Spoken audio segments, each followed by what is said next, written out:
est judicieux de s'éloigner des gens qui nous empêchent de grandir et d'être heureux, et qui nous transmettent une série d'inquiétudes qui n'ont rien à voir avec notre personne. S'éloigner de ces personnes améliorera notre santé physique mais également notre santé émotionnelle. Nous pouvons dire que pour être heureux, nous avons besoin de prendre de la distance face aux conflits qui sont provoqués par des gens qui pompent notre énergie et qui anesthésient notre faculté de réaction. Pour que l'on soit libre et que l'on se sente bien, nous devons nous éloigner du carnage émotionnel, de l'instabilité et de l'incertitude que provoquent les gens qui nuisent à notre capacité émotionnelle et qui heurtent notre sensibilité. Ainsi, il est fondamental de savoir que pour y parvenir, nous devons nous préparer à accepter le fait que nous ne connaissons pas réellement les personnes que nous croyons connaître.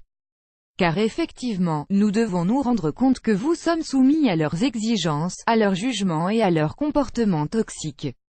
Ce que les autres personnes pensent de vous est leur réalité, pas la vôtre. Nous devons être conscients que tout au long de notre vie, nous allons rencontrer beaucoup de personnes qui ne savent pas respecter ni considérer les sentiments, les pensées et les croyances des autres.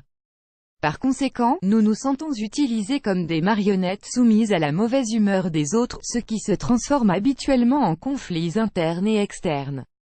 Il est possible qu'à cause de cela, nous sentions que ces personnes ne vivent pas vraiment, et ne laissent pas vivre les autres, et qu'en conséquence, elles freinent notre développement, le leur, et l'épanouissement d'une relation qui pourrait être saine mais qui est devenue vénéneuse. Toutefois, il se peut que ces personnes ne soient pas complètement conscientes de tout ce mal-être qu'elles déclenchent, et qu'elles ne se posent pas la question à savoir si ce qu'elles font ou ressentent fait du mal aux autres. Cela survient car elles-mêmes sont soumises à la spirale de leurs propres problèmes, qu'elles ont personnellement créés. Elles sont donc noyées et coincées dans ce tourbillon dont elles ne pourront sortir à moins de fournir de gros très efforts et d'y amener une réelle prise de conscience.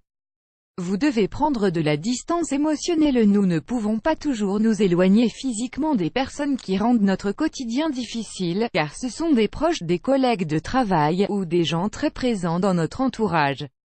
Toutefois, nous sommes d'accord pour dire que, malgré le pouvoir de la distance physique, ce qui fait tangiblement la différence, c'est la distance émotionnelle.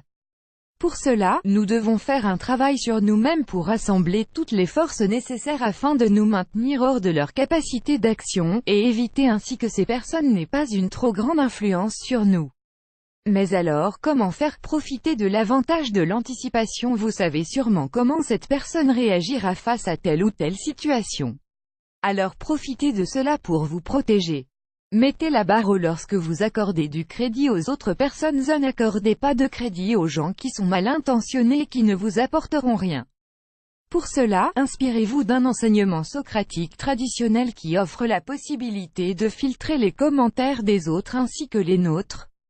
Le jeune disciple d'un philosophe sage arrive chez celui-ci et lui dit « Maître, un de tes amis a parlé de toi avec malveillance. Attends. » L'interrompt le philosophe. « As-tu déjà fait passer par les 3 filtres ce que tu vas me raconter? » Les 3 filtres, oui. Le premier est celui de la vérité. Es-tu sûr que ce que tu veux me dire est absolument certain? Non, je l'ai entendu dire à quelques voisins, au moins. L'auras-tu au moins fait passer par le deuxième filtre, qui est celui de la bonté?